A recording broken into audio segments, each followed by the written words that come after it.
Sir ನಮಸ್ಕಾರ. ನಮಸ್ಕಾರ sir ಭೀಮನ ಕತೆ.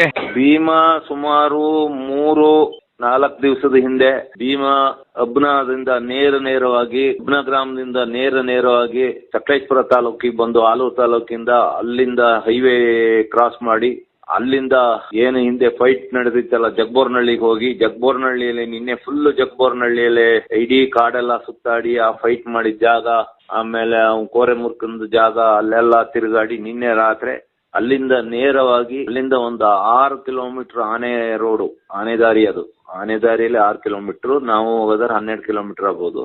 ಅಲ್ಲಿ ಡೋಲ್ನಹಳ್ಳಿ ಅಂತ ಅಲ್ಲಿ ಕ್ಯಾಪ್ಟನ್ ಮತ್ತೆ ಭುವನೇಶ್ವರಿ ಓಲ್ಡ್ ಬೆಲ್ಟ್ ಆನೆಗಳಲ್ಲಿದ್ದು ಅಲ್ಲಿ ಇಡೀ ಆನೆಗಳ ಒಂದು ಗುಂಪೆ ಇತ್ತು, ಆನೆಗಳ ಇಡೀ ಕುಂಭನೆ ಇತ್ತು. ಅಲ್ಲಿಗೆ ಹೋದಾಗ ಸುಮಾರು 2 ಗಂಟೆ ರಾತ್ರಿಯಲ್ಲಿ ಭೀಮಾ ರಣರಂಗಕ್ಕೆ ಎಂಟ್ರಿ ಕೊಡ್ತಾನೆ. ಅಲ್ಲಿ ಗದ್ದೆಯಲ್ಲಿ ಎಲ್ಲಾ ಆನೆಗಳಿದ್ದಾಗ ಜೊತೆಗೆ ಕ್ಯಾಪ್ಟನ್ ಅಲ್ಲೇ ಇದ್ದಾಗ ಭೀಮಾ ಅಲ್ಲಿಗೆ ಹೋಗಿ ಭೀಮಗೂ ಕ್ಯಾಪ್ಟನಿಗೂ ನಿನ್ನೆ ಒಂದು ರಾತ್ರಿ 2 ಗಂಟೆಯಲ್ಲಿ ಫೈಟಿಂಗ್ ಆಗಿದೆ, ಕಾಳಗಾಗಿದೆ. ಮದಗಜಗಳ ಕಾಳಗದಲ್ಲಿ ಅಲ್ಲಿ ಗದ್ದೆ ಎಲ್ಲ ಭತ್ತದ ಗದ್ದೆ ಎಲ್ಲ ಪೂರ್ತಿ ನಿರ್ನಾಮ ಆಗಿ ಹೋಗಿದೆ. ತುಂಬಾ ಹೊತ್ತು ಫೈಟ್ ಆಗಿದೆ. ಅಷ್ಟೊತ್ತಿಗೆ ಅಲ್ಲಿ ಗದ್ದೆ ಕಾವಲಿದ್ದ ರೈತರುಗಳು ಪಟಾಕಿ ಎಲ್ಲ ಹಾಕಿ ಬೊಬ್ಬೆ ಹಾಕಿ ಓಡಿಸಿದ್ದಾರೆ. ಆಮೇಲೆ 2 ಬೇರೆ ಬೇರೆ ಆಗಿದ್ದಾವೆ. ಇವತ್ತು ಭೀಮಾ ಒಂದ್ ಕಡೆ, ಕ್ಯಾಪ್ಟನ್ ಒಂದ್ ಕಡೆ, 1-2 ಕಿಲೋಮೀಟರ್ ದೂರದಲ್ಲಿ ನಿಂತ್ಕೊಂಡಿದ್ದಾವೆ.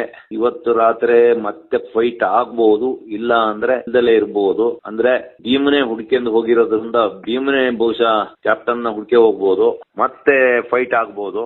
ಅಲ್ಲ ಸರ್, ಅದು ಒಂದು ವಿಶೇಷ ಸರ್. ಈಗ ಭೀಮ ಇಷ್ಟು ದಿವಸ ಎಲ್ಲಿದ್ದ, ಮುಖಕ್ಕೆ ಇಷ್ಟು ದೊಡ್ಡ ಏಟು ಬಿದ್ದ ಮೇಲೇನು ಹುಡ್ಕೊಂಡು ಹೋಗಿದಾನಲ್ಲ ಸರ್ ಈಗ ಕ್ಯಾಪ್ಟನ್ ನ. ಭೀಮಾ ಇಷ್ಟು ದಿವಸ ಸದ್ಯಕ್ಕೆ ಕದನ ವಿರಾಮ ಘೋಷಿಸಿ ಅವನು ಅಲ್ಲಿ ಗಾಯವಾಸಿ ಮಾಡಿಕೊಂಡು, ಹಾಗಾಗಿ ಒಂದ್ ಸ್ವಲ್ಪ ಭೂಗತ ಆಗಿದ್ದ ಆ ಭಾಗದಲ್ಲಿ, ಈ ಕಡೆ ಆಲೂರು ತಾಲೂಕಿನ ಭಾಗದಲ್ಲಿ, ಅಲ್ಲಿ ಹಾಚ್ಕೋಡ್ನಹಳ್ಳಿ ಮತ್ತೆ ಅಬ್ಬನ ಅಲ್ಲಿ ಇದ್ದ ಭೀಮಾ ಸ್ವಲ್ಪ ದಿವಸ ಭೂಗತ ಆಗ್ತಿದ್ದ, ಸ್ವಲ್ಪ ದಿವಸ ಕಾಣಿಸ್ಕೊಂತಿದ್ದ. ಅದ್ರ ಮಧ್ಯದಲ್ಲಿ ಎಲ್ಲರೂ ಭೀಮಂದು ಒಂದು ಕಣ್ಣು ಹೋಗಿದೆ ಅಂತ ಸುದ್ದಿ ಮಾಡಿದ್ರು ಕೆಲವರೆಲ್ಲ. ಆಮೇಲೆ ನಾನು ಹೋಗಿ ಭೀಮನ ಹತ್ರದಿಂದ ನೋಡಿ ಭೀಮನ ಫೋಟೋ ಎಲ್ಲ ತೆಗೆದು ಆಮೇಲೆ ಕಡೆ ಎಲ್ಲ ಹೇಳಿದೆ, ಭೀಮಿಗೆ ಏನು ಆಗಿಲ್ಲ, ಯಾರು ಆತಂಕ ಪಡೋದ್ ಬೇಡ ಅಂತ. ಆಮೇಲೆ ಭೀಮಿಗೆ ಮದ ಶುರುವಾಗಿ ಬಂದು ಭೀಮ ಕೇವಲ 1 ತಿಂಗಳಾಗಿರೋದಷ್ಟೇ. ಹಾಗಾಗಿ ಭೀಮಿಗೆ ಈಗ ಮತ್ತೆ ಮದ ಜಾಸ್ತಿ ಆಗ್ತಾ ಇದೆ. ಜೊತೆಗೆ ಕ್ಯಾಪ್ಟನ್ಗೆ ಮದ ಶುರುವಾಗಿ ಇದು 5ನೇ-6ನೇ ತಿಂಗಳು, ಅದು ಅಕ್ಟೋಬರ್ ತಿಂಗಳಲ್ಲೇ ಸ್ಟಾರ್ಟ್ ಆಗಿತ್ತು. ಬಹುಶಃ ಈಗ ಮದ ಕಡಿಮೆ ಆಗ್ತಾ ಇರ್ಬೋದು ಕ್ಯಾಪ್ಟನ್ಗೆ. ಕ್ಯಾಪ್ಟನೇ ಅಲ್ಲಿಂದ ಬಿಟ್ಟೋಗೋ ಚಾನ್ಸು ಇದೆ, ಇಲ್ಲ ಭೀಮ ಇವತ್ತು ಹುಡ್ಕೆ ಹೋದ್ರೂ ಹೋಗ್ಬೋದು. ಈಗ 2 ಗುಂಪುಗಳ ಹತ್ರ ಸುಮಾರು 1-2 ಕಿಲೋಮೀಟರ್ ಅಂತರದಲ್ಲಿ ನಿಂತಿದ್ದಾವೆ. ಭೀಮ ಈಗ ಯಾರೋ ಒಬ್ಬ ಅಪರಿಚಿತ ಒಬ್ಬ ಸಹಚರನ್ ಕರ್ಕ ಬಂದಾನೆ. ಅವನು ಯಾರು ಅಂತ ಇಷ್ಟವರೆಗೆ ಗೊತ್ತಿರಲಿಲ್ಲ. ಭೀಮನ್ ಜೊತೆ ಬಂದಿದ್ದಾನೆ, ಎಲ್ಲಿಂದ ಬಂದ ಏನು ಅಂತ ಗೊತ್ತಿಲ್ಲ. ಒಟ್ಟಾರೆ ಭೀಮನ ಬೆಂಗಾವಲಾಗಿ ಈಗ ಇದ್ದಾನೆ. ಡೋಲ್ನಹಳ್ಳಿ ಹತ್ರ, ಬೇಲೂರು ತಾಲೂಕು ಡೋಲ್ನಹಳ್ಳಿ ಆ ಭಾಗದಲ್ಲಿ ಈಗ ಇದೆ. ಇವತ್ತು ರಾತ್ರಿ ಫೈಟ್ ಆದ್ರೂ ಆಗ್ಬಹುದು, ಇಲ್ದಲೇ ಇರಬಹುದು. ಆದ್ರೆ ಆನೆಗಳು ದ್ವೇಷ ಸಾಧಿಸ್ತವೆ ಅಷ್ಟೇ ಅಲ್ಲ, ಆನೆ ಅದು ಅಲ್ದಲೆ ಈಗ ಭೀಮ ಮಸ್ತಿಗೆ ಬಂದಿರೋದ್ರಿಂದ ನಿಂಗೆ ಹೆಣ್ಣಾನೆ ಬೇಕು, ಜೊತೆಗೆ ಸೇಡು ತೀರ್ಸ್ಕೋಬೇಕು. ಎಲ್ಲ ಪ್ರಾಣಿಗಳ ಪ್ರಪಂಚದಲ್ಲಿ ಇದ್ದದ್ದೇ, ಹುಲಿಗಳಲ್ಲೂ ಇರ್ಬೋದು, ಎಲ್ಲ ಪ್ರಾಣಿಗಳಲ್ಲೂ ನಡೆಯುತ್ತೆ. ಅಂತದೇ ಒಂದು ಪ್ರಕ್ರಿಯೆ ನಡೀತಿದೆ, ಬಿಟ್ರೆ ಬೇರೆ ವಿಶೇಷ ಏನಿಲ್ಲ. ಅಂದ್ರೆ ಅಲ್ಲಿಂದ ಟ್ರಾವೆಲ್ ಮಾಡ್ಕೊಂಡು ಹೋದ್ನ ಸರ್ ಅಬ್ನಾದಿಂದ? 25 ಹಳ್ಳಿಯನ್ನ ದಾಟಿ 3 ದಿವಸದಲ್ಲಿ ಭೀಮಾ ಅಲ್ಲಿಗೆ ಹೋಗಿದ್ದಾನೆ. ನಿನ್ನೆ ಲಾಸ್ಟ್ ಭೀಮನ ತಂಗುದಾಣ ಜಗ್ಬೋರ್ನಹಳ್ಳಿಯಲ್ಲಿ ಆ ಒಂದು ಕೋರೆ ಮುರ್ಕಂ ಬಿದ್ದ ಜಾಗದಲ್ಲೆಲ್ಲ ರಕ್ತ, ಎಲೆ ಮೇಲೆಲ್ಲ ರಕ್ತ ಹಾಗೆ ಇದೆ. ಅದನ್ನೆಲ್ಲ ಸ್ಮೆಲ್ ಎಲ್ಲ ತಗೊಂಡು ಇನ್ನೂ ರೋಷಾವೇಶ ಆಗಿ ಅಲ್ಲಿಂದ ನೇರವಾಗಿ ಒಂದು ದಾರಿ ಇದೆ, ಅಲ್ಲಿಗೆ ಅದು ರಿಸರ್ಚ್ ಫಾರೆಸ್ಟಿಗಾಗಿ ಅಲ್ಲಿಂದ ಮುಂದೆ ಕುಶಾವರ ಆ ಭಾಗಕ್ಕಾಗಿ ಭೀಮ ಹೋಗಿ ನಿನ್ನೆ ರಾತ್ರಿ 2 ಗಂಟೆಯಲ್ಲಿ ಭಾರಿ ಫೈಟ್ ಆಗಿದೆ. ಆದ್ರೆ ಆನೆಗಳು ಫೈಟ್ ಮಾಡೋದು 2 ಕಣ್ಣುಗಳ ಮಧ್ಯೆ ಒಂದು ಉಬ್ಬಿರೋ ಜಾಗ ಒಂದಿದೆ, ಅಲ್ಲಿಂದ ಅಲ್ಲಿ ಹೋಗಿ ಡ್ಯಾಶ್ ಹೊಡೆಯೋದು, ಒಂದಕ್ಕೊಂದು ಹೊಡ್ಕೊಳೋದು. ಈಗ ಭೀಮನ ಕ್ವಾರೆ ಸಿಂಗಲ್ ಇರೋದ್ರಿಂದ ಅದು ಇನ್ನೂ ಒಂದ್ ಸ್ವಲ್ಪ ಶಾರ್ಪ್ ಆಗಿರ್ಬೋದು. ಆಮೇಲೆ ಜೊತೆಗೆ ಭೀಮ್ಗೆ ಮದ ಈಗ ಬಂದು 1 ತಿಂಗಳಾಗಿರೋದ್ರಿಂದ ಇನ್ನೂ ರೋಷಾವೇಶ ಜಾಸ್ತಿ ಇರ್ತದೆ. ಕ್ಯಾಪ್ಟನ್ಗೆ ಇದು 6ನೇ ತಿಂಗಳು, ಕ್ಯಾಪ್ಟನ್ ಮದ ಇಳಿತಾ ಇರೋದು ಕಾಣ್ತಾ ಇಲ್ಲ ಅಂತಾರೆ, ಆದ್ರೆ ಭೀಮ್ಗೆ ಇದೆ ಇನ್ನೂ ಜಾಸ್ತಿ ಆಗ್ತದೆ. ಇಷ್ಟೆಲ್ಲ ಆಗಿದೆ. ಇವತ್ತು ರಾತ್ರಿ ಒಂದು ನಿರ್ಣಾಯಕ ದಿನ ಆಗ್ಬಹುದು, ಇಲ್ಲ ಅಂದ್ರೆ ಕ್ಯಾಪ್ಟನ್ ಅಲ್ಲಿಂದ ರಣರಂಗನೇ ಬಿಟ್ಟು ಹೋಗೋ ಚಾನ್ಸ್ ಇದೆ. ಯಾಕಂದ್ರೆ ಭೀಮನೇ ಹುಡುಕೆ ಬಂದಿರೋದ್ರಿಂದ ಭೀಮ ಹೋಗಲ್ಲ. ಭೀಮ ಸುಮಾರು 2-3 ದಿವಸದಲ್ಲಿ 2 ತಾಲೂಕುಗಳನ್ನು ದಾಟಿ 25ಕ್ಕೂ ಹೆಚ್ಚು ಹಳ್ಳಿಗಳನ್ನ ದಾಟಿ ಹೋಗಿದ್ದಾನೆ. ಇವತ್ತು ರಾತ್ರಿ ನಿರ್ಣಾಯಕ ದಿನ ಆದ್ರೂ ಆಗ್ಬೋದು, ಇಲ್ಲ ಅಲ್ಲಿಂದ ಬಿಟ್ಟು ಕ್ಯಾಪ್ಟನ್ ಹೋಗೋ ಚಾನ್ಸ್ ಇದೆ. ಸೊ ದಂತ ಎಲ್ಲಿ ಕಳ್ಕೊಂಡಿದ್ದ, ದಂತ ಕಳ್ಕೊಂಡಂತ ಜಾಗನೂ ಎಲ್ಲ ಇದು ಮಾಡಿದಾನೆ, ಎಲ್ಲ ಹೋಗಿ ನೋಡ್ಕೊಂಡು. ನಿನ್ನೆ ಎಲ್ಲ ಇಡೀ ನನಗ್ ಬಂದ ಮೆಸೇಜ್ ಪ್ರಕಾರ ಇಡೀ ಜಗ್ಬೋರ್ನಹಳ್ಳಿ 100 ಎಕರೆ ಏನ್ ಕಾಡಿದೆ, ಕಾಡೆಲ್ಲ ಸುತ್ತಾ ಇದ್ದಂತೆ. ಅದು ಆನೆಗಳಿಗೆ ಮೆಮೊರಿ ಪವರ್ ಜಾಸ್ತಿ. ಒಂದು ಪ್ಲೇಸ್ ನ ಒಂದು ಸತಿ, ಒಂದು ನೀರು ಇಲ್ಲ, ಒಂದು ದಾರಿನ ಒಂದು ಸಾರಿ ನೋಡಿದ್ರೆ 20 ವರ್ಷ ಆದ್ರೂ ಆ ಜಾಗನ, ಆ ಪ್ಲೇಸ್ ನ ನೆನ್ಪಿಟ್ಕೊಂಡಿರ್ತದ ಆನೆ. ಅದು ಫೈಟ್ ಮಾಡಿ ಅದ್ರ ಕೋರೆ ಬಿದ್ದ ಜಾಗಕ್ಕೆ ಅದು ಹೋಗಿರ್ತದೆ. ಅಲ್ಲಿ ಅದರದ್ದು ಆಸಕ್ತದ ವಾಸನೆ ಅಲ್ಲಿದು ಎಲ್ಲವನ್ನೂ ನೋಡಿ ಅಲ್ಲಿಂದ ಮತ್ತೆ ನೇರಾಗಿ ಬಂದಿರೋದು ಕ್ಯಾಪ್ಟನ್ ಹುಡ್ಕೊಂಡು ಇಷ್ಟ ಆಗಿದೆ. ಫೈಟ್ ಆಗೋ ಚಾನ್ಸಸ್ ಇರುತ್ತೆ ಅಂತೀರಾ? ಚಾನ್ಸ್ ಇದೆ, ಆದ್ರೆ ಯಾಕಂದ್ರೆ ಭೀಮನೆ ಹುಡ್ಕೊಂಡು ಹೋಗ್ತಾ ಇರೋದ್ರಿಂದ ಭೀಮನೆ ಹುಡ್ಕೆ ಹೋಗೋ ಚಾನ್ಸ್ ಇದೆ. ಆ ಆನೆ ಹುಡ್ಕೊಂಡು ಬರೋದು ಕಡಿಮೆ. ಅವತ್ತು ಅಷ್ಟೇ ಭೀಮ ಕ್ಯಾಪ್ಟನ್ನೇ ಫಾಲೋ ಮಾಡಿಕೊಂಡು ಅಟ್ಯಾಕ್ ಮಾಡ್ತಿದ್ದ ಬಿಟ್ರೆ ಅದು ಬರ್ತಾ ಇರಲಿಲ್ಲ. ಈಗ ಮದ ಇಳಿದ್ರಿಂದ ಆನೆದು ರೋಷಾವೇಶ ಎಲ್ಲ ಕಡಿಮೆ ಆಗಿರ್ತದೆ.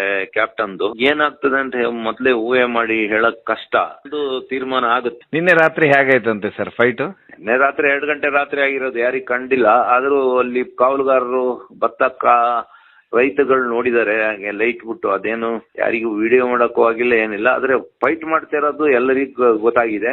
ಪಟಾಕಿ ಹಾಕಿ ಎಲ್ಲ ಬೇರೆ ಬೇರೆ ಮಾಡಿದ್ದಾರೆ. ಆದ್ರೆ ಬೇರೆ ಬೇರೆ ಮಾಡಿದ್ರು ಅನ್ನೋಕ್ಕಿಂತ ಯಾರು ಬೇರೆ ಮಾಡಿದ್ರು ಅವು ಮಾಡೇ ಮಾಡ್ತವೆ. ಆದ್ರೆ ಇದ್ರ ಕಡೆರಿಗೂ ಏನು ಒಬ್ಬರಿಗೂ ಅದೇನು ಫೈಟ್ ಮಾಡಕ್ ಅಷ್ಟು ಇಷ್ಟ ಇಲ್ವಾ, ಇಲ್ಲ ಇವತ್ತು ರಾತ್ರಿ ಮತ್ತೆ ಫೈಟ್ ಆಗ್ಬೋದು ಗೊತ್ತಿಲ್ಲ. ಇವತ್ತು 3 ಗಂಟೆ ಮೇಲೆ ಯಾವ್ದು ಗೊತ್ತಾಗುತ್ತೆ. ಮತ್ತೆ ಸರ್ ಸಕಲೇಶ್ಪುರ ಕಡೆ ಯಾವ ಆನೆಗಳು ಬಂದಿಲ್ವಾ ಸರ್? ಆನೆ ಗುಂಪೆಲ್ಲ ಎಲ್ಲಿದೆ? ಆನೆಗಳು ಸಿಕ್ಕಾಪಟ್ಟೆ ಬಂದಿದಾವೆ ಪಶ್ಚಿಮ ಘಟ್ಟದಿಂದ.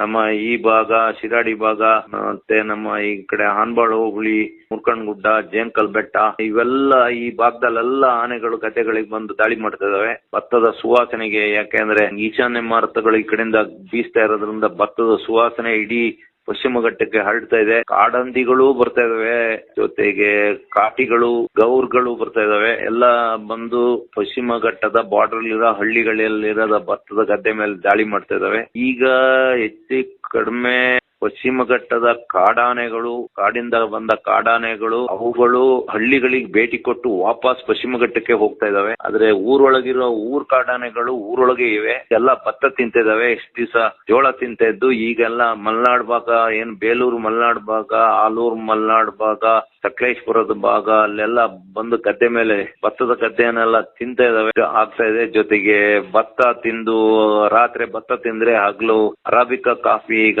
ರೆಡಿ ಆಗಿದೆ ಹಣ್ಣು, ಆ ಹಣ್ಣು ತಿಂತ ಇದಾವೆ. ಕಾಫಿಯಲ್ಲಿರುವ ಒಂದು ಮಾದಕ ವಸ್ತು ಕೆಫಿನ್ ಪ್ರಭಾವದಿಂದ ಆನೆಗಳು ಉಲ್ಲಾಸವಾಗಿ ಓಡಾಡ್ತಾ ಇದಾವೆ. ಕೆಪಿ ಕಾಲರು ಮತ್ತೆ ಜೂನಿಯರ್ ಕರಡಿ ಕಾಲರು ಈಗ ದೊಡ್ಡ ಬೆಟ್ಟ, ಹೇಮಾವತಿ ನದಿ ದಾಟಿ ಕೊಡಗಿನ ಭಾಗಕ್ಕೆ ಹೋಗಿದ್ದಾನೆ.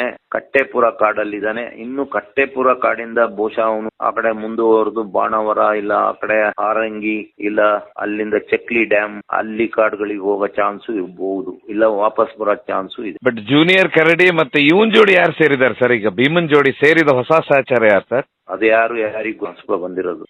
ಒಟ್ಟು ಸೇರ್ಕೊಂಡಿದ್ದಾನೆ. ಅದರ ಅರ್ಥ ಸಂಪೂರ್ಣವಾಗಿ ಭೀಮ ಗುಣಮುಖನಾದ, ಮತ್ತೆ ಆ ಕಾಡಕ್ಕೆ ಇಳಿದ ಅಂತೀರಾ? ರಣರಂಗಕ್ಕೆ ಎಂಟ್ರಿ ಕೊಟ್ಟಾನೆ. ಆಮೇಲೆ ಇನ್ನು ಇದು ಬರ್ತಾ ಇರೋದು ಮಸ್ತಿ, ಇದು ದ್ರವ ಇಳಿತಿರೋದು ಜಾಸ್ತಿ ಆಗ್ತದೆ. ಇನ್ನು ಈಗ ಆ ಗುಂಪಲ್ಲಿ ಯಾವ್ದಾರ ಒಂದು ಹೆಣ್ಣಾನೆ ಸಿಕ್ಕಿದ್ರೆ ಭೀಮ ಶಾಂತನಾಗ್ತಾನೆ, ಇಲ್ಲ ಅಂದ್ರೆ ಭೀಮ ಇನ್ನೂ ರೋಷಾವೇಶ ಆಗೋ ಚಾನ್ಸ್ ಇದೆ. ಬಟ್ ಯಾರು ಇಲ್ವಾ ಸರ್ ಈಗ ಲವರ್ ಅಲ್ಲಿ? ನೋಡ್ಬೇಕು ಯಾರು ಅಂತ ಗೊತ್ತಾಗಿಲ್ಲ ಇನ್ನು.